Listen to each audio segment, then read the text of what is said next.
수업을 시작해 볼 건데, 자, 우리 지난 시간에 저기 몇 페이지였지? 146페이지에 있는 초식이라는 작품까지 쭈루룩 좀 부지런히 빠르게 정리를 한번 해봤을 겁니다. 오늘 배울 작품은 그 뒤에 나오는 독서 지문 하나만 좀 건드리고 갈게요. 지금 우리가 불맛 교재를 통해서 불맛 특별 주간 해가지고 각종 뭐 사회 지문, 기술 지문 이런 것들을 정리했었는데 147페이지를 보면 복합 지문이 하나 실려 있을 거야. 그리고 너희들이 제일 싫어하는 요즘 트렌드기도 하지. 사회, 경제 이런 거가 관련된 복합 지문이 실려 있어서 이걸 가지고 한번 문제풀이의 노하우 이런 것들을 한번 가져가 봤으면 좋겠고, 상대적으로 이렇게 표현해서 미안한데 상대적으로 이 정도 레벨은 국어에 비해서 훨씬 쉬운 레벨일 거야. 하지만 이런 지문들의 특징이 여러분들이 이제 제일 힘들어하는 이유가 그거잖아.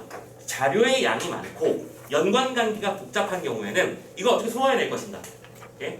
선생님처럼 예쁘게 앞으로 판서를 하겠지만 판서를 정확하게 정리해가면서 할 시간이 없을 거거든. 그럼 여러분들은 선생님 설명을 들으면서 정보가 이렇게 만들어져 있는 이런 구조의 지문인데 이걸 어떻게 정리를 해야 될까? 이런 것들을 좀 고민을 하면서 따라와 주셨으면 좋겠습니다. 자, 26번부터 31번 지문 정복하러 가봅시다. 자, 문제는 딱 만났어요. 총 몇 문제 있죠? 6, 7, 8, 9, 10, 11 총 6문제 있죠? 오케이? 그리고 지문에 가나가 실려 있습니다. 딱 보자마자 복합 지문이로군. 그러면 이런 지문에서 반드시 벌어지는 일이 뭐지? 가지문의 내용과 가지문의 내용에 대한 이해, 나지문에 대한 내용의 이해, 그리고 이 두 개를 연결해서 이해하는 거. 이게 세 개의 중심축일 거예요, 그렇지?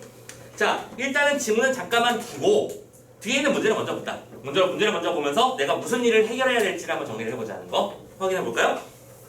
첫 번째, 가에 대한 이해입니다. 그렇죠? 가에 대한 이해라는 말이 나왔으니까 이거는 뭐 지문의 내용을 이해하는 거 일치불일치 문제입니다. 키워드, 그러니까 키워드라는 말은 좀 그렇고요.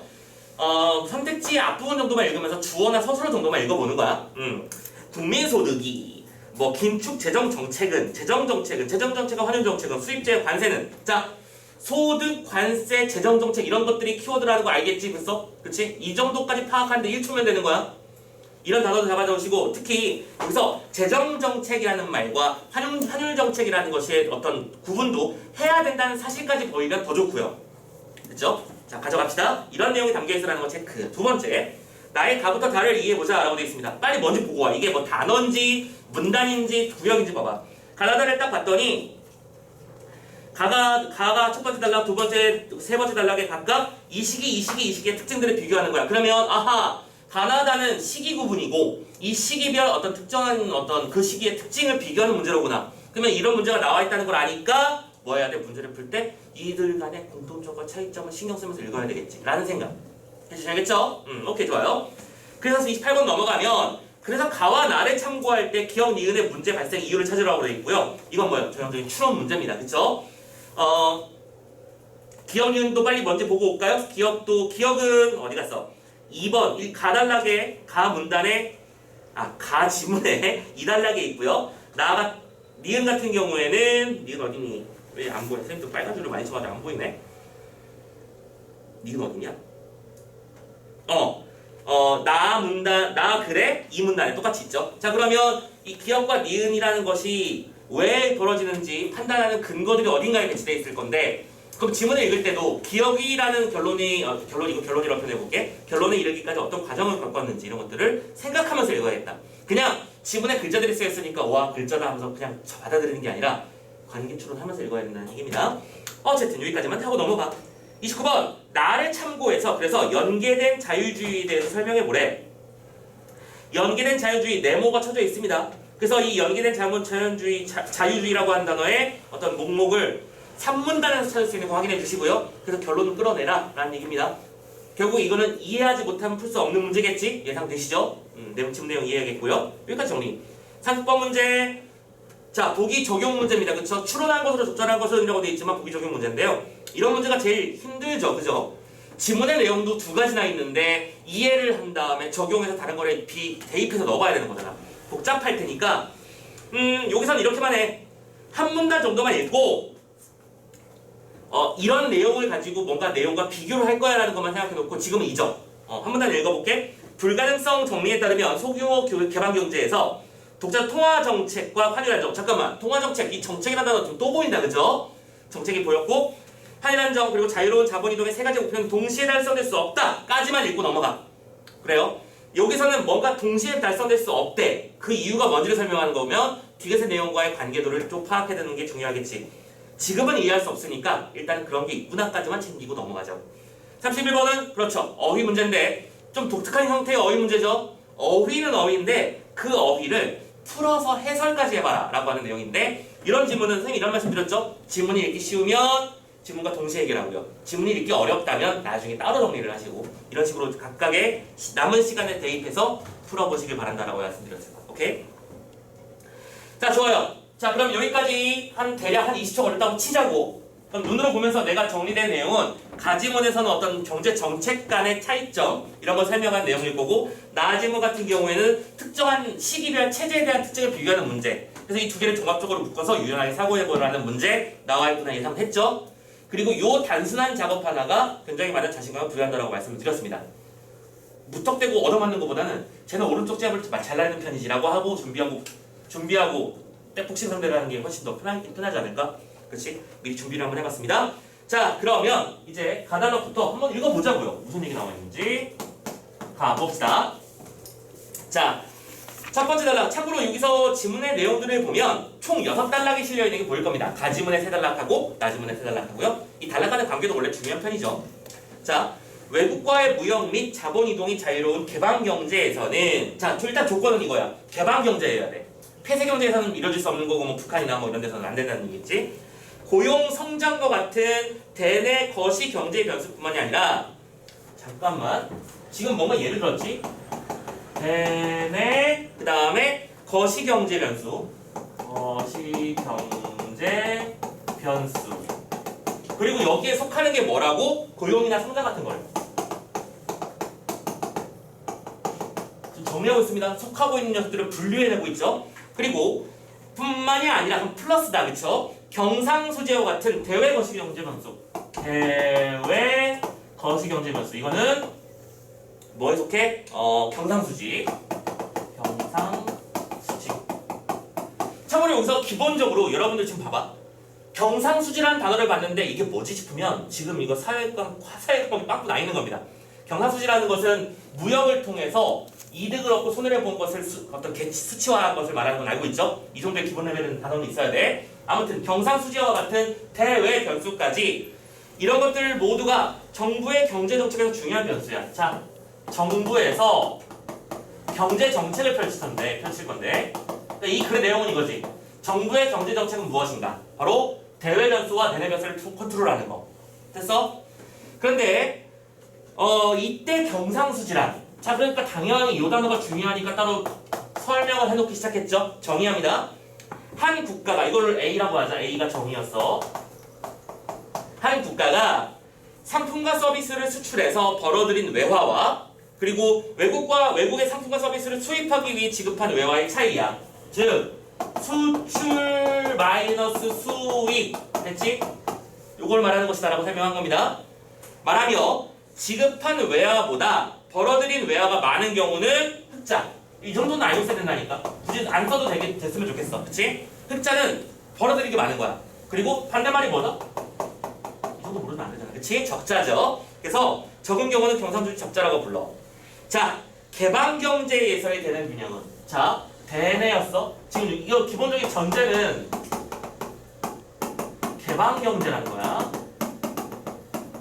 말 그대로 외국과의 무역이 쉽게 이루어질 수 있는 상태를 말하는 것이겠지. 개방경제에서는 대내 균형은 국민소득을 완전고용 국민소득 수준으로 유지하는 것에 해당하며 자, 정리정책 그리고 요 라인을 대내는 이렇게 빼내고 있고 대외는 이렇게 빼내고 있는 거죠.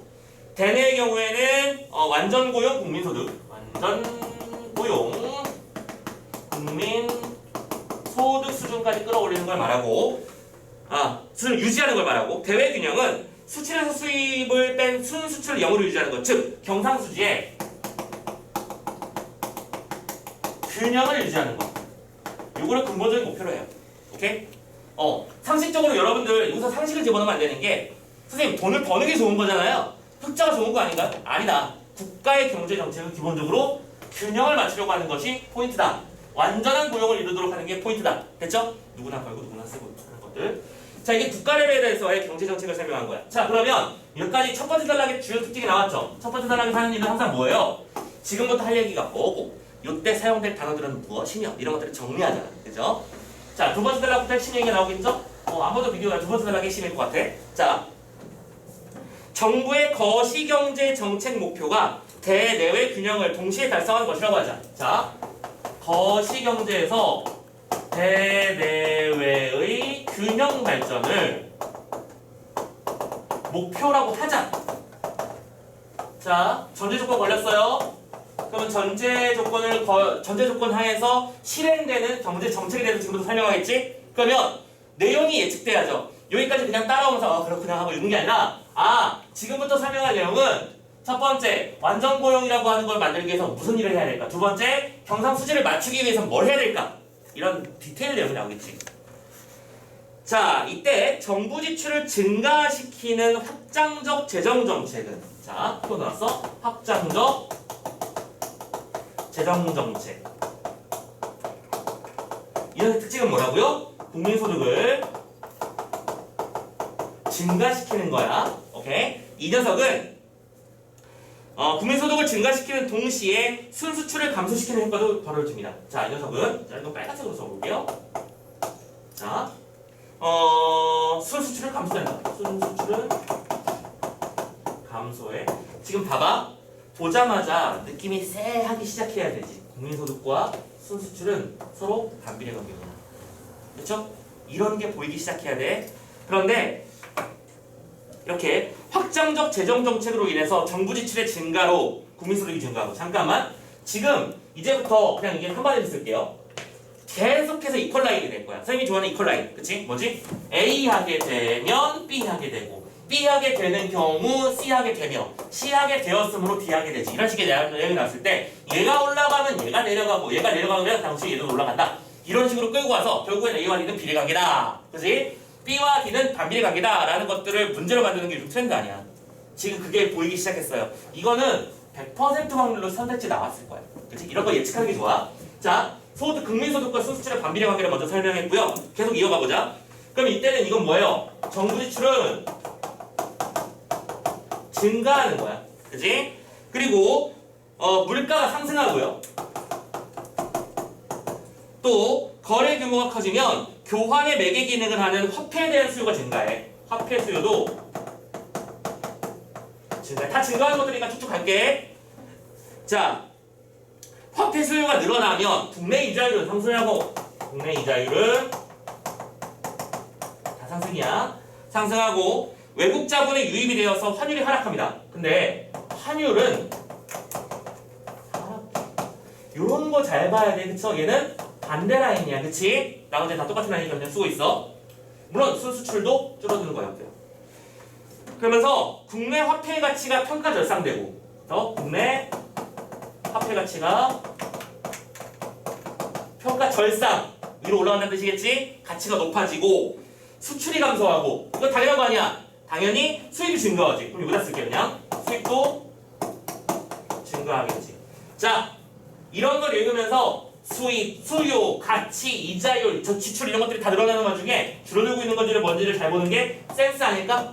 생각되시죠? 자, 이런 일들이 벌어질 때요. 뭐 하면요? 확장적 재정 정책을 펼치면요. 자, 그런데 기존의 경제 상태가 경기 불황에 경상수지 적자가 결합된 경우라면, 자, 근데 기존에 경기 불황에다가 경상수지는 적자인 경우를 또 전제해보재. 이런 데는 또 다른 일이 벌어지나 봐. 그치? 이렇게 되면 재정정책만으로 대내외 균형을 동시에 실현할 수 없대요. 오케이? 이럴 때는 재정정책만으로는 불가. 뭐예요? 기본적으로 그러니까 뭐니까 경기가 불황이 아니고 경상수지도 적당한 수준이면 이것만으로 해결이 되는데, 그렇지 않은 더 심각한 경우도 있다는 거지. 그러면 이때는 무슨 작전을 펼치느냐? 자, 이때 기억이 나왔습니다. 기억이라고 표시해 놓고요. 이때는 대내 균형과 대외 균형 중 어느 하나를 목표로 정책 수단을 사용하고, 자, 대내오와 대외라고 표현해 드릴게요. 하나를 먼저 정책 수단을 설정해. 그 다음에 다른 하나의 불균형은 그 결과로서 받아들여야 하는 정책 딜레마. 그치? 정부의 입장에서는 균형을 맞추는 게 중요한데 이런 일이 벌어지면 경기가 불황이고 적자가 벌어지면 분명히 대내만 키울 수 있고 대외만 키울 수 있는 거야. 그치? 그러면 이건 당연히 딜레마에 빠지는 거죠. 자, 그래서 따라서 대내외 균형을 동시에 달성하기 위해서는 순수출을 증가시킬 수 있는 정책 수단이 필요해요. 그래서 중요한 건 순수출을 증가시키기 위한 정책이 필요하단다. 자, 이게 왜 나오는 건지 알겠지? 문단의 흐름 보이십니까? 확장적 재정 펼치를 펼치면 다 좋아지는데 환율과 수출이 문제가 된단 말이야. 그러면 이 두 개를 끌어올리기 위한 별도의 정책이 또 필요하다는 얘기겠지. 자, 그래서 이때 필요한 정책이 뭐다? 환율 정책이라는 거야. 이걸 환율 정책이야. 그리고 왜 이게 또 환율 정책인지 감이 잡히시죠? 그죠? 이 두 개가 문제라고 했으니까. 자, 불황의 경상수지 적자가 수반된 함께 동시에 등장하는 상황에서 확장적 재정정책과 환율 인상 정책, 잠깐만, 확장적 재정정책과 이걸 A, 환율 정책 B를 동시에 펼침으로써 균형을 달성한다. 이게 이 글의 핵심이었구만. 그리고 이 정책이라는 단어는 중요했었지? 뒤에 문제로 나왔었잖아. 자, 그래서 대내와 대내 균형을 모두 만족시키는 것이 가능해지는데요. 자, 이제 세 번째 따라 가봅시다. 재정정책과 환율정책은 그러면 재정정책을 다 써보자. 그리고 재정정책이 뭐였죠? 요겁니다. 요거. 그 다음에 나란히 놓고 환율정책을 비교하기 시작했어요. 자, 둘 사이의 공통점과 차이점을 읽어나가자. 자, 총 수요에 영향이 미치는 방법이 서로 다르다는 점에서 각각 독립적인 정책 수단이야. 이 둘은 서로 독립적이야. 서로 다른 데 영향을 미쳐 재정정책과 환율정책은. 그치? 반면에 먼저 재정정책은 총 수요의 크기에만 영향을 주는 지출 조정 정책이야. 이 녀석은 총 수요의 크기에만 영향을 미치는 지출 조정 정책이야. 됐죠? 그런데 반면에 차이점이라고 대놓고 말하고 있지? 내고 싶다는 얘기겠지? 반면에 환율 정책은 총 수요의 구성에 영향을 미치는 지출 전환 정책이야. 이 녀석은 총 수요의 이거 구조라고 했었나? 구성에 영향을 미치는 이건 지출 전환입니다. 지출 전환. 오케이? 이쪽은 크기 조정입니다. 됐죠? 이쪽은 구성을 전환시키는 거야. 비중을 바꾸는 거지. 이쪽은 크기를 바꾸는 거랑. 됐죠? 예를 들었어. 친절하게 얘까지 들어도 돼요. 왜 들었을까? 이걸 이해하는 게 문제풀이 핵심이라는 걸 알려주고 있는 거잖아. 그렇지? 자, 이걸 이해해봅시다. 예를 들어 환율이 인상된다면, 그렇지, 이 얘기를 안 하면 섭섭한 얘기지. 환율이 인상되면 그럼 뭐예요? 환율 정책을 펼친 거죠. 됐나요? 아까 이런 문제가 있다고 했었어. 그치? 환율을 올리면 가계나 기업, 정부 등의 국내 경제 주체들은 전체 지출 규모가 일정하더라도 상대적으로 값이 비싸진 수입제에 대한 지출을 늘리는 대신에, 그럼 당연히 수입제에 대한 지출을 늘리겠죠. 그러면서 동시에 값이 비싸진 수입제에 대한 잠깐만 잘못 읽었네. 수입제에 대한 지출을 거꾸로 쓰고 있었지 지금? 자, 다시. 미쳤어요. 자, 환율이 인상됐다. 상대적으로 값이 비싸진 수입제에 대한 지출은 줄인다. 오케이? 환율이 올라갔으니까요, 당연하게도. 그럼 대신에 국내 생산 재화에 대한 지출을 늘리기 때문에 국내 생산 재화에 대한 지출은 늘리겠죠. 환율이 올라갔으니까요. 이렇게 해서 총 지출 규모의 변화 없이도 국내 생산 재화에 대한 수요를 증가하게 되는 거야. 요게 증가하게 되는 거지. 무슨 말인지 알겠나요? 이쪽은 총 크기를 조절하는 거야. 100원어치를 200원어치로, 200원어치를 300원어치로 바꾸는 거라면 이쪽은 300원어치 중에서 12%를 이렇게, 15%를 이렇게 바꾸는 쪽이라고. 그렇기 때문에 지금 재정정책으로 크기를 키웠는데 이 비율이 안 맞게 크기 시작하면 문제가 되는 거잖아. 그쵸? 그래서 환율의 조정을 통해서 재화 지출을, 국내 생산량을 먼저 늘려나가고 수요를 좀 더 창출하는 것들이 특징이다 라고 설명합니다. 그렇게 해서 수요가 증가하게 되고요. 지출 전환을 가져볼 수 있는 정책으로는 환율 정책 이외에도 관세, 수출 보조금, 이거 플러스 관세, 대출 보조금, 보조금, 그리고 수입할당제라고 하죠. 특정한 물건을 특정한 부채에서 이만큼씩만 가져올 수 있어라고 설정을 하는 거야. 이런 것들도 추가적으로 좀 생각해 볼 수 있는 정책입니다. 뭐랑 비슷한 정책? 환율 정책 라인입니다. 그쵸? 자, 이런 식으로 정리를 했습니다. 되게 힘들 뻔했는데 솔직히 그렇게 힘들게 가진 않았어요. 정말 다행이죠. 그래서 아까 말씀드린 거야. 뭐랄까, 지문 전체 구성이 이런 식으로 표현해서 미안한데 어려울 것 같지만 별거 아니야 하면서 살짝 멈춰준 그런 지문인 게 느낌이 왔으면 좋겠어요. 됐죠?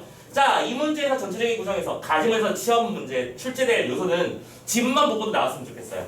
요것들의 관계를 비교하는 문제 나온 것이고요. 이 두 개의 차이점 비교하는 문제 나와야지. 그리고 우리 예상했잖아. 정책의 차이점 뒤에 문제 여기 있었잖아. 그치? 자, 여기까지 가지문을 읽어봤습니다. 그렇지. 여러분들 환율이라는 개념도 좀 상대적으로 좀 알고 있는 개념이 좋겠죠. 환율이라고 하는 건 국내 화폐와 외국 화폐의 교환 비율을 말하는 거죠. 오케이? 참고로 환율이 높아지면 무슨 일이 벌어지는 거야? 외국 제품이 비싸지는 겁니다. 고민할 거 없어요. 그쵸? 우리 소비자 입장에서 보자면 외국 제품 비싸지니까 사람들이 국내 제품을 더 많이 쓰게 될 거고, 환율이 떨어지면 옛날에 여러분들 혹시 요즘 인터넷으로 뭔가 구매하는 사람들 많잖아. 선생님도 저도 아마존이나 알리익스프레스에서 막 뭔가 제품 사는 경우도 많거든. 선생님 참고로 뭘 사는 걸 좋아하냐면 국내에서 안 파는 거, 특이한 거, 요상 국내에서 안 파는 거. 아무튼 그런 것들은 이제 선생님은 대체제가 없기 때문에 그렇게 구매를 하지만, 그런 건 언제 모른다? 환율이 안 좋을 때 몰라요. 환율이 떨어져 있을 때는 싸게 살 수 있으니까요. 그렇지? 아무튼 참고로 지금은 환율이가 나발이고, 지금은 환율이랑 상관없이 코로나 때문에 물류가 문제가 되고 있고 생산량이 문제가 되고 있어서 비싼 시기죠. 지금 모든 게 다 비싸답니다. 이것도 마찬가지고요. 자, 아무튼 간에 여기까지 해서 가지문을 읽어봤어요. 그러면 요때쯤 했을 때, 자, 1번 문제 풀어버리면 좋지 않을까? 라는 생각을 했으면 좋겠어요. 그쵸? 자, 가자. 가에 대한 이해, 완벽하게 가지문만 가지고 풀 수 있는 문제여야 되니까 지금 그냥 해결해버리고 넘어갑시다. 1번부터 갈게. 국민소득이 완전 고용 국민소득 수준으로 유지되고 경상수지 균형이 달성되면 개방경제 내에서는 대내외 균형이 모두 달성될 수 있어. 자, 균형이라고 하는 건 완전 고용이 되고 균형이 이루어지면 정부의 경제 정책은 달성된 거 맞잖아. 그치? 첫 번째 드라이브 설명했었죠? 패스. 2번, 정부의 지출을 감소시키는 긴축적 재정정책. 자, 잘 생각해봐. 긴축적 재정정책이라는 말 쓴 적도 없지. 그런데 이건 뭘 하라는 소리야? 확장적 재정정책의 반대말이잖아. 그치? 이랬지? 확장적 재정정책 반대인 긴축 재정정책은 국내 이자율 상승을 통해. 자, 이자율이라는 단어를 다 썼나요? 이자율, 국내 이자율은 여기서는 따로 등장한 적이 없었네. 그치? 자, 이자율 상승을 통해서 구별을 잠깐만 얘기했었잖아. 국내 화폐의 가치를 높이고 환율을 떨구고, 국내 여기 있었네. 어디 갔나 했네. 국내 이자율을 높인다고 했잖아. 그럼 여기서 멈춰도 될 것 같은 게, 봐봐. 확장적 재정정책에서는 국내 이자율이 상승하는데, 이 지문은 거꾸로 긴축적 재정정책에서 국내 이자율이 상승하기 때문에 이렇게 설명을 했어. 잘못됐지? 안 봐도 위에 처음 나왔으면 좋겠다고. 문제 나왔잖아. 됐죠? 잡았죠? 2번 답이었습니다. 확인하시고. 3번, 재정정책은 국민소득뿐만이 아니라 환율 변화를 통해서도, 그렇지? 국민소득뿐만이 아니라 환율, 경상수지 균형을 통해서도 맞출 수 있는데, 그거는 환율을 통해서 맞춘다고 했었죠. 그죠? 3번 오케이. 4번, 재정정책과 환율정책을 동시에 사용하면 모두 균형 달성할 수 있다. 그렇죠? 그게 근본적인 정보의 목표라고 했었습니다. 마지막 5번, 수입지에 대해서 관세를 부과하는 경우 총 수입 크기는 변하지 않는다. 자 보자. 관세를 부과하는 경우가 있었다고 했어. 관세는 뭐였지? 환율정책 라인이야. 그죠? 환율정책 라인의 특징은 총수요의 구성의 전환을 목표로 하는 겁니다. 그쵸? 그러면 관세를 부과하는 경우에는 총수요의 크기는 변화하지 않지만 수요는 증가시킬 수 있어. 왜지? 크기 자체는 멈춰있지만 그 안에서 구성 비율을 바꿔주는 역할이었잖아. 됐습니까? 오케이. 쉽게 풀리죠? 이렇게 해서 예상했던 대로 문제가 나온다라는 걸 느꼈으면 좋겠어. 그러니까 선생님이 지금 수업을 준비해왔기 때문에 설명드리는 게 아니라 지문을 읽으면서 이거 되겠네. 자연스럽게 나왔으면 좋겠다고. 이런 일이 벌어지기 시작하자마자 이거 가지고 문제를 내고 싶겠구나. 그지? 또 여기에서 차이점을 설명했으니까 이 차이점을 가지고 어떻게든 문제를 내겠구나. 지금 이 문제는 그 선택지를 만들어가는, 지문과 선택지의 관계를 파악하는 데서 중요한 연습을 시켜줄 수 있는 좋은 문제입니다. 됐죠? 자, 이렇게 해서 26번 문제를 해결했고요. 가지문을 해결했습니다. 그러면 나중에 넘어가 볼까요? 자, 일단 요 정도의 내용은 머릿속에 넣어 놓으시고 이제 다른 지문 얘기를 한번 봅시다. 나가라입니다. 나달라가 무슨 일이 벌어진다고 했었죠? 각 시기별 체제에 대한 특징을 설명하는 거였어. 자, 가자. 먼저 가가 나왔습니다. 제2차 세계대전 이후 성립된 브레턴 우주 체제는 자, 그러면서 기억이 나왔어. 기억. 브레턴 우주 체제. 시기는 언제? 이게 시기가 중요했었잖아. 먼저 알고 있었잖아. 2차 대전 이후 이 녀석은 말이야. 금환 본위제이면서 이 녀석의 특징은요. 금환 본위제. 금을 중심으로 하다는 얘기겠지. 또 조정 가능한 고정 환율제. 조정 가능한 고정 환율제. 선생님은 그냥 개인적인 느낌인데 이 단어를 보자마자 낳고 싶었구나라는 게 느껴졌어요. 이 두 개가 서로 이율배반적이지 않냐? 그치? 조정이 가능한데 고정이래. 그러니까 이거 무슨 소리냐면 이런 거잖아. 우리가 주파수 맞춘 거랑 비슷한 거지. 내가 뭐 예를 들어 107.7MHz를 들어. 그럼 거기다 고정시켜놓고 듣고 있는 거지만 내가 원하면 언제든지 다른 채널로 바꿀 수 있는 거 아니야? 같은 거겠지? 자, 그런 특징인데 우선 금 1온스당 35달러로 달러의 금 태원을 보장했어요.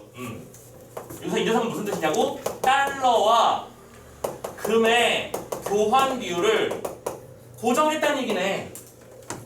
금 1온스는 35달러야 라고 하면서 경제 시스템을 정리해 놓은 거야.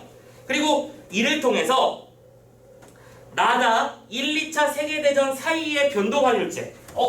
이번엔 잠깐 이게 가요구나. 이 기억이 아니라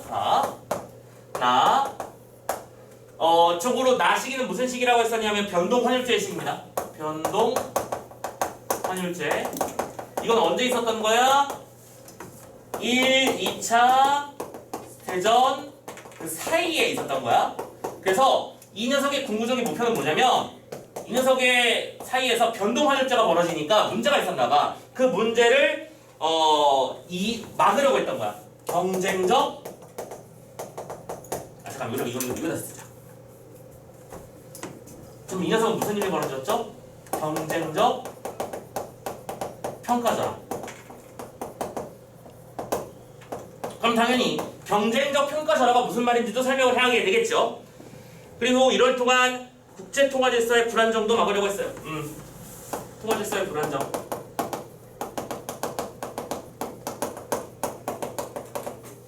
자, 경쟁적 평가절하라고 했을 때 일단 근데 기본적으로 절하라는 말이 무슨 뜻인지 알고 있어야겠지. 절하는 잘라서 하 내려놓는다는 얘기야. 깎아낸다는 뜻입니다. 그러니까 아까 말했지만 환율이라는 건 교환 비율이라고 했었죠. 그쵸? 내가 1달러, 내가 1,000원을 내밀면 넌 달러로 얼마를 줄 수 있니? 이런 식으로 교환 비율을 결정하는 건데 무조건 우리 게 최고야. 너희 거는 쓰레기 같은 폐지 같은 녀석이지 라고 하면서 자기 국민을 보호하고 자기 화폐의 어떤 가치를 지키기 위해서 노력하는 시기이다 보니까 서로가 서로를 깎아내. 그래서 어느 하나 세계적으로 유통이 제대로 안 되는 거야. 무슨 말인지 알겠어? 이때는 변동환율제라고 했었죠. 환율이 계속 오르락 하니까 세계 시장 경제도 불안하고 어저께까지 1,000원짜리였는데 오늘은 2,000원 될 수 있는 거고 내일은 1,500원이 됐다고 갑자기 50원이 될 수 있는 거잖아. 불안하지. 그러니까 이것들을 통해서 불안정이 멀어지니까 브레턴 우주 체제라는 것을 동원해서 조정 가능한 고정 환율로 만들어놨다라는 게 특징이구나. 여기까지 잡아주고 두 개의 차이점 정리하시면 되겠습니다. 됐죠? 자, 그러면서 막으려 했던 것이다. 반면 일시적이고 구조적인 경상수지 불균형을 해결하기 위해서 환율 조정은 허약됐어요. 자, 근데 고정 환율제라고 했지만 이 녀석에 단점이 있었죠. 이 내용은 여기 있는 내용이지만 여기 가의 특징입니다. 그쵸? 환율 조정이 가능하다. 언제? 구조적인 문제를 해결하고 싶을 때는. 그러니까 조정 가능한 고정 환율제였는 거지. 무슨 말인지 알겠죠? 오케이. 자, 이렇게 해서 가와 나의 특징을 비교하는 지문의 내용이 나오고 있습니다. 그래서 경상수지 적자를 해소하기 위한 환율 인상을 허용함으로써 환율을 유지한 채 경상수지의 균형 회복을 위해서 모든 부담을 각국의 국내 경제가 지게 되는 사태를 막으려고 했습니다. 부담을 각국의 국내에서 진다. 무슨 소리일까요? 서로 환율 경쟁을 하고 있으니까 거기서 만들어지는 프레셔. 그러니까 뭐 물건이 값이 불안정하고 가치품의 가격이 불안정하니까 국민들의 경제도 불안정해지고 이런 것들을 말하는 거야. 그런 것들을 막으려고 노력했던 게 바로 뭐다? 브레턴 우주 체제다라는 거. 됐죠? 이 녀석은 무엇이며 정의 왜 만들어졌는지 변동환율제를 막기 위해서. 오케이? 여기까지 설명했습니다. 자, 두 번째 단락으로 넘어가 볼까요? 근데 두 번째 단락에서는 다가 튀어나왔어요. 그러면 다는 또 뭔데요? 제1차 세계대전 이전의 근본위 체제. 자, 근본위 체제. 이건 언제야? 1차 대전 이전. 자, 그럼 순서가 보이나요? 가나다인데 실제 벌어진 사건은 다나가다. 그지? 맞나요? 원래는 근본위 체제였는데 이것이 전쟁 과정에서 변동환율제로 바뀌었다가 이것 때문에 각국이 너무 불안정해지니까 브레턴 우드로 바꾼 거잖아. 그렇지? 이때는요 고정환율을 통한 국제통화 질서의 안정이 최고 목표였어요. 이때의 특징은 뭐냐면 고정환율제예요. 느낌 쎄하죠? 나만 쎄? 선생님만 쎄한 건? 차이점이잖아. 완벽한 차이점이잖아. 시기의 차이점은 문제로 되는 거고. 이때는 고정환율제야. 공통점. 근데 이 고정환율제는 환율 조정이 가능한 고정환율제라고. 채널 바꾸는 게 가능한 고정환율이라고. 근데 이건 뭐였어? 고정이야. 채널 바꾸지 마. 넌 이것만 봐. 채널 고정. 됐죠?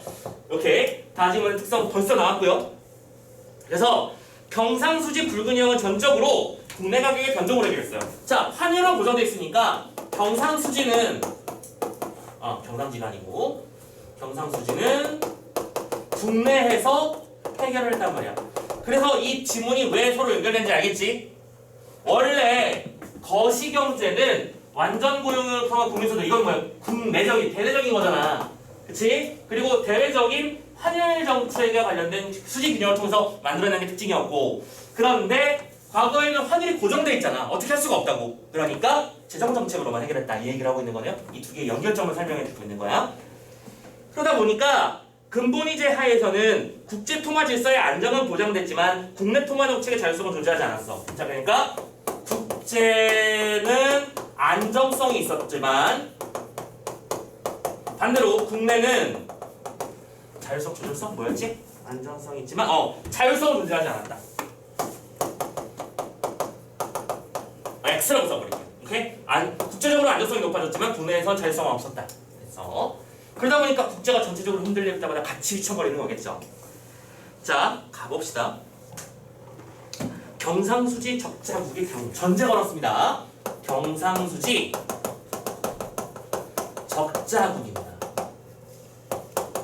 전제. 이건 뭐예요? 예를 들어서 뭔가 설명하고 싶은 건가 보지, 그치? 적자국에서는 어떤 일이 벌어지는가 볼게. 먼저 적자만큼의 통화 또는 금이 유출되므로 국내 경제의 통화량이 줄어들어. 자, 이거는 빨간색으로 이퀄 마크 써드릴게요. 통화량이 줄어들어. 통화량이 줄어든다? 여기서 이 녀석이랑 이제 반대의 글이 벌어질 거라고 예상이 되네요. 그 다음에 그만큼 상품 및 노동의 가격이 떨어지게 된다. 상품이나 노동의 가격이 떨어지게 되고요. 다 같으니까 이퀄라인입니다. 그리고 따라서 값싼 임금과 원자재를 기반으로 경쟁력이 회복되고, 경쟁력이 근데 회복된대. 이유가 뭘까요? 상품과 노동 가격이 싸니까요. 제가 우리나라에서 만든 제품이 점점 싸지는 거야. 그치? 그래서 국가의 어떤 힘이 써지고, 그 결과 자연스럽게 수출이 증가하고 수입이 줄어들어서 수출이 증가하고 수입은 줄어들어. 자, 혼자 다른 걸 신경 써야 된다고 썼죠? 오케이? 수출이 돌아간다. 그래서 그게 상품 노동 가격이 떨어졌기 때문이라는 것도 알아두시고, 그렇게 돼서 결국에는 경상수지 균형을 회복하게 됩니다. 그래서 이게 자연스럽게 균형이 회복되는 쪽으로. 됐어? 어떻게 균형을 조절하는지를 설명한 거야. 그러니까 국제를 먼저 큰 틀을 안정시켜 놓으니까 국소적으로 아파요, 힘들어요 하지만 결국엔 전체적으로 따라오게 되더라. 얘기를 하고 있는 거네요. 자, 또 반대로 경상수지 흑자국의 경우, 그럼 이거는 뒤집은 거니까 굳이 안 쓸게요. 이걸 뒤집은 케이스니까 적자국이 반대는 흑자국이니까요. 흑자국은 반대 일이 벌어지겠지. 자연스럽게 통화량이 증가하고 가격이 인상되고 경쟁력이 저하되니까 수출이 줄어들어서 수입이 늘게 돼서 흑자가 사라지게 되는 겁니다. 함 잡혔나요? 오케이. 이거 국제 기준으로 하는 거야. 이처럼 경상수지에 따라 국내 통화량과 국내 가격이 변동되기 때문에 근본위제의 고정환율제에서는 국내 경제를 관리하기 위한 통화정책의 자율성은 존재하지 않게 되는 거야. 니은. 그래서 자율성이 존재한 이건 니은을 여기다 쓸게요. 왜 니은이 설명되는지 가능한 거야. 자율성이 없는 건 무조건 나쁜 거냐 그건 아니라는 거지. 전체 시스템에서 그 안에서 돌게 만드는 거였으니까. 자, 이게 바로 특징이었습니다. 이에 비해 브레턴 우주의 체제의 특징은 국내의 자율성과 국제통화질서의 자율성을 연계시켰던 거야. 자, 그럼 정리되죠? 이 녀석의 특징은 자율성이 없어. 그런데 이 녀석의 특징은 환율을 조정함으로써 자연스럽게 국제는 컨트롤 하에서 조절을 했고 국내는 거기를 따라오게 만든 거였다면 이쪽은 국내와 국제를 스스로 다 자율적으로 할 수 있게 만들어 놓은 게 특징이었다. 지금 이 단락을 통째로 걸어서 차이점을 설명하고 있는 거였네. 그쵸? 그럼 이 차이점은 출제 포인트가 되겠구나. 감 잡으셨으면 좋겠습니다. 됐죠? 자, 마지막 3단락입니다. 끝내자. 자, 그래서 그 외에 브레턴 우주 체제의 또 다른 요소는 극히 비자유주의적인 국제금융질서야. 자, 여전히 브레턴 우주 체제를 설명하고 있는 겁니다. 비자유주의적 이 특성을 지닌다. 빨간색으로 이렇게 적어볼까요? 이건 뭔 소린가? 브레턴 우주 협정에서 고안된 국제금융질서는 국가 간 자본 흐름을 통제하는 데 목적을 두었습니다. 국정은요, 국가 간 자본의 흐름을 통제하고 싶어 했대요. 통제라는 키워드가 나왔어. 그래서 개별 국가들에게 자본의 유출입을 통제할 수 있는 권한을 주었던 거지. 국제금융의 자유를 억제시킨 근본적 동기는 연계된 자유주의를 구현하기 위해서야. 자, 키워드 나왔네요. 연계된 자유주의. 이거 설명해야죠. 왜냐하면 통제를 함으로써 자유주의를 만들고 싶었던 거잖아. 오케이? 니들이 알아서 해가 아니라 이렇게 이 안에서만 해. 그래서 자유를 만들었다는 거지. 그럼 뭘까? 첫째, 자본의 자유로운 국제적 이동은 거시경제 정책에 장애로 작용할 수밖에 없었어. 자, 자유롭게 이동하게 되면 거시경제에서는 이걸 뭐라고 표현했니? 거시경제에서는 장애 요소로 등장할 수밖에 없대요. 돈이 전체적인 흐름과 전체적인 어떤 기준이 국가에서 알아서 정하는 거니까 자연스럽게 이 뒤에 봐봐. 조세나 인플레이션을 회피하기 위해서 자본 유출이 일어나면 각국의 국내 경제 정책이 원만하게 작동할 수 없죠. 왜냐면 상대적인 거니까요. 우리나라 같은 경우에도 수출 중심의 나라잖아, 그렇지? 그러다 보니까 환율의 영향 굉장히 심하게 받죠. 오케이? 환율이 떨어지면 이렇게 되고 반대로 이렇게 되고.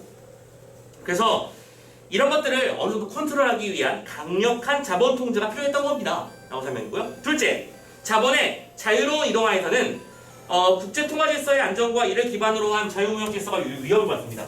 두 번째, 자유무역의 질서가 위협받게 됩니다. 지금 보면 장애를 받는다, 위협이다 이런 말을 했어요. 근데 이게 놀랍게도 자율성을 줬을 때의 문제야. 그치? 각 국가가 알아서 하는 게 문제잖아. 각 국가가 알아서 하게 되면 서로 자기네의 이익만 신경 쓰지 다른 나라가 막아놓으면 무슨 상관이야. 그치? 당장 좀 나쁜 말로 우리나라가 이렇게 힘들어하고 있어. 그러면 옆에 있는 일본을 밟자. 이렇게 하면은 이게 뭐야? 일본 국민은 무슨 죄냐고. 이렇게 되는 거겠지? 자, 그렇게 해서 대규모 자본의 빈번한 이동은 환율 체제의 변동을 가져오게 되고 각국의 경상문제에 중대한 위협을 초래해서 결국에는 보호주의의 정치적 압력을 가중시키게 됐지. 당연한 거 아닌가? 우리나라 위험하니까 다른 나라 죽어 넘어지든 말든 우리만 지키자. 이런 의사가 당연히 나오겠죠. 그래서 국가 간 자본 이동이 통제될 필요성이 있었어. 그래서 요컨대란 말 썼네요. 정리하고 싶다는 얘기지. 그럼 여기부터 나오는 말은 집중해야 된다는 소리입니다. 키워드니까요. 고정 환율제와 독자적인 통화 정책, 국가 간의 자유로운 자본 이동은 동시 성립이 불가능했던 거야. 그래서 결국에는 통화 정책의 자율성과 또 두 번째, 국제 통화 질서의 안정을 위해서, 국제 통화 질서의 안정을 위해서, 이 두 가지를 위해서 무슨 일을 벌였다? 자본의 국가 간 이동을 규제했던 거야. 자본의 국가 간 이동을 통제했다. 자유롭게 움직이는 게 자유로울 텐데, 자유인 것일 텐데 그 자유를 통제해버린 거지. 그래서 자유를 통제함으로써 다시 자유를 얻은 거다. 뭐 이런 설명을 하고 있는 거네요. 자, 이와 같이 브렌턴 우주 체제에서는 국내 경제와 국제 경제를 연계시킨 후에 국제 경제 질서 연계시킨 전후 국제 경제 질서의 성격이 그대로 구현되어 있다라고 설명이 되었네요. 됐습니까? 자, 그러면 잘 보세요. 이 두 개는 결론적으로 사회 지문이긴 한데, 그치? 이쪽은 경제 지문에 조금 집중한 쪽이라면 이쪽은 사회 쪽에 좀 지문을 전체적으로 했죠. 사회의 어떤 현상과 이런 시스템이 전쟁 속에서 어떻게 바뀌어왔는지를 설명하는 그런 글이었습니다. 자, 나달락 다 읽었으니까 그럼 나달락과 관련된 문제 풀어야겠죠? 27번 풀러가보고 나머지 문제도 한번 쭉쭉 풀어봅시다. 가자. 자, 나의 가부터 다를 이해해봅시다 라고 되어 있습니다. 근데 27번은 알고 보면 쉬워요. 근데 선생님은 쉽다고 말했지만 여러분들이 풀릴 입장에서는 조금 헷갈릴 수는 있을 것 같아. 왜냐면 가나다를 서로 가에서는 다와 같이, 다에서는 나와 같이 이런 식으로 왔다 갔다 해야 되거든. 근데 결론적으로 답만 좀 보여드릴게요. 자, 3번으로 가볼까요? 3번 잘 봐. 다에서는 가와 달리라고 말을 했어. 자, 하나씩 가볼게. 먼저 가부터 정리해볼까? 지금 가와 다에서 통화 가치가 정해진 양의 금의 가치 연동돼 있었다. 지금 연동이라는 키워드를 썼거든. 오케이? 자, 키워드가 연동이었습니다. 근데 가시기와 다시기 연동 관계를 살펴보자고. 이쪽은 뭐였냐면 금환 본위제라서 고정 환율제인데 조정이 가능했었지. 조정이 가능한 연동제였어.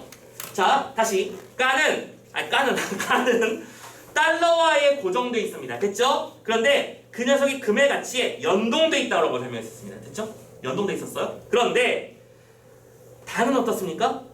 지금 정해진 금의 가치에 고정한다라는 말이 있었을 거거든. 자, 지금 찾아볼게. 아까 이문단, 나의 이문단 좀 다시 읽어볼까? 아니, 거기 나와 있으니까.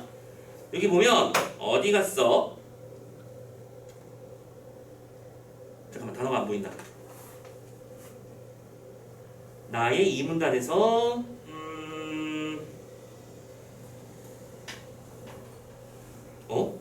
왜 갑자기 선생님 눈에 안 보이지? 오케이. 자 보자. 여기서 나의 이문단에서 금 본위제로를 통해서 금 일정량 가치를 기준으로 단위 통화의 가치를 잰다라고 돼 있지, 그치? 그러니까 일정 양을 기준으로 가치를 잰다고 했으니까 뭐 한 거야? 요만큼의 당은 요만큼인 거니까 이건 고정돼 있는 거잖아. 즉, 선생님이 아까 말씀드렸던 요 특징을 비교하는 문제를 그냥 낸 거야. 가 시스템의 특징은 고정환율제인데 조정이 가능한, 조정이 되는 거였고 다는 고정시키는 거였다면 지금 여기 선택지에서 말하고 있는 금의 가치에 연동돼 있다라고 하는 거는 금의 가치가 변한다는 얘기잖아. 그쵸? 금의 가치를 근데 고정시켜 놓은 것과 변환시키는 것의 차이점을 말하는 거니까 다는 가와 달리 연동됐다고 말했는데 지금 이건 거꾸로 말하는 거지. 연동은 뭐가 돼 있는 거야? 가가 돼 있었던 거죠. 무슨 말인지 이해됐나요? 오케이? 가는 조정이 가능해서 교환 비율이 바뀔 수 있었어. 근데 다는 어때? 교환 비율은 정해져 있었죠. 환율은 고정돼 있었습니다. 그래서 그 문제 가지고 문제를 만든 거야. 그러니까 문제의 어떤 지문의 핵심 출제 요소를 뽑아냈는가를 살펴본다면 이 선택지가 그 녀석을 명확하게 가리키고 있고 지칭하고 있는 거라고 생각했으면 좋겠어요. 오케이? 자, 27번 문제 해결했습니다. 그러면 결론적으로 28번 문제로 한번 넘어가 봅시다. 그래서 가와 나 모든 지문을 참조해서 기억과 니은의 문제가 발생한 이유로 적절한 걸 찾아보자고 돼 있지. 자, 기억 문제가 뭐였냐면 다시 한번 읽을게요. 기억의 문제점은 어디 가니? 정책 딜레마. 왜? 대내와 대외를 동시에 만족시키기가 쉽지 않다라는 얘기였고요. 그리고 니은 지문의 문제가 뭐였냐면 통화정책의 자율성이 존재하지 않게 되는 근본이제의 고정환율제를 말하고 있었습니다. 이 두 개를 묶어서 설명하네요. 자, 가자. 1번부터. 두 녀석은 모두 국가 간의 자본 이동이 통제되기 때문일까? 아니죠. 자유로워서 그잖아, 그치? 땡. 두 번째, 기업과 니은은 모두 환율이 국내 정책에서 환율이 변화한다? 에이, 니은이 뭐였어? 환율을 고정시켜놓은 때문에. 고정이라며? 땡. 3번, 기업은 재정정책만 사용할 경우에는 대내와 대외 균형이 상충하기 때문에 발생하는 거고. 오케이, 좋아요. 기업은 그런 이유 때문이었죠. 근데 니은은 고정환율제에서는 경상수지 불균형이 해소될 수 없니? 고정환율제에서는 경상수지 불균형이 해소될 수 없어. 아니라니까? 경상수지 불균형은 이런 과정을 통해서 회복한다고 했었잖아. 됐지? 땡. 모든 집을 다 써먹고 있죠. 4번, 기업은 재정정책으로 인한 국민소득의 증가가 순수출을 감소시키기 때문에 오케이 좋아요. 수출 감소 맞아요. 근데 니은은 경상수지 적자가 상품과 노동력을 증가시킨다? 잘 봐. 경상수지가 적자가 되면 상품과 노동가치가 절상되는 거야? 알지? 떨어지는 거였죠? 봐봐. 이 차이점 가지고 또 문제 만들었잖아요. 그렇지? 이런 녀석가 나오면 어느 선택지가 반드시 나와요. 4번도 아니야. 그럼 답은 5번인가 보지 뭐. 5번. 기업은 정책 수단이 대내 목표와 대외 목표에 상이한 영향을 미치기 때문이야. 그쵸? 정책의 수단이 대내에서는 어디 갔어? 대내. 그러니까 이쪽 면에서는 물가 오르고 화폐 수요 오르고 화폐 가치도 오르고 다 오르는데 환율이 떨어지는 거잖아. 환율은 정반대쪽이었잖아. 그치? 그래서 서로 반대 영향을 미치기 때문인 거고 니은은 대내 경제 관리를 위한 정책 수단이 대외 경제 상황에 종속되기 때문에 맞잖아. 대외에 종속되는 거였죠. 그래서 어디 가니? 국제적인 안전성을 추구하는 상태에서 국내는 거기를 따라갈 수밖에 없는 그런 문제점이 있었다는 걸 설명했었죠. 오케이, 5번이 답인 거 맞습니다. 됐죠? 자, 29번 까봅시다. 29번. 나를 참고할 때 그래서 연기된 자유주의는 뭐냐? 연기된 자유주의가 키워드가 요거였죠. 자유롭게 이동하면 장애가 되고 오히려 위협을 해. 그러니까 자본 이동을 통제함으로써 자율성을 획득하는 거야. 그게 바로 연기된 자유주의래.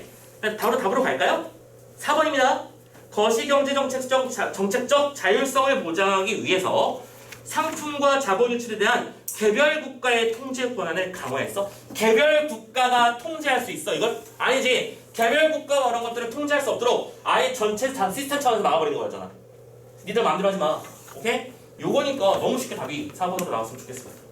오케이? 자, 29번 해결됐고요. 자, 그리고 나서 30번 가봅시다. 그러면 이제 디귿의 이유를 추론하는 문제랑 비교하는 거야. 참고로 디귿이 뭐였냐면 고정환율제와 독자적 통화정책, 자본이동은 동시성립이 불가능하대요. 그 이유는 요거 때문이었죠. 그죠? 자, 그래서 보기 정리해보자. 근데 불가능성 정리에 따르자면 소규모 개방경제에서는 독자적 통화정책, 한일 안정, 자유로운 자본이동은 동시에 쓸 수 없어. 위랑 똑같은 얘기했네? 예를 들어 정부가 통화량을 증가시킨다 라고 치면 통화량이 증가했으니까 국내 이자율은 떨어지게 되고 됐지? 돈이 많이 도니까요. 네가 아니라도 난 딴 데서 빌릴 수 있잖아 하면서 돈의 가치가 떨어지는 거야. 그러면 자연스럽게 국내 이자율에 비해서 국제 이자율에 비해서 국내 이자율이 낮아지면 당연히 자본 유출이 발생하죠. 그러면 국내 자본을 투자했던 업체들은 그리고 개인들은 투자가들은 돈을 딴 데로 돌려버리겠지. 이자율이 낮아졌으니까. 그럼 당연히 자본이 톡톡톡 나가니까 환율은 또 상승하겠지. 그래서 정부는 통화량을 줄이게 되고 이는 오히려 기존의 확장적 통화 정책을 상쇄하는 효과를 낳아버립니다. 상쇄하는 건 뭐예요? 서로 마주쳐서 없애버리는 거죠. 즉 정부는 확장적 통화 정책 효과를 위해서 환율 상승을 용인하거나 받아들이거나 환율의 상승을 막기 위해서 확장적 통화 정책에 반대되는 긴축적 통화 정책을 사용할 수밖에 없게 되는 거야. 또 딜레마에 빠지는 거네요. 그렇죠? A를 하기 위해서 이가 허용해줬더니 그것 때문에 B가 떨어져. 근데 B를 허용했다가는 얘가 떨어져. 얘를 올리고 싶은데 둘 다 올리고 싶은데 그런 문제죠. 딜레마 상황입니다. 자, 그런 상황에서 하나씩 한번 따져봅시다. 1번부터 자본의 유출입을 통제해야 환율이 변화하는 상황에서도 통화정책의 자율성을 유지해. 말도 안 되잖아 이건. 그치? 이건 너무 쉽다. 그치?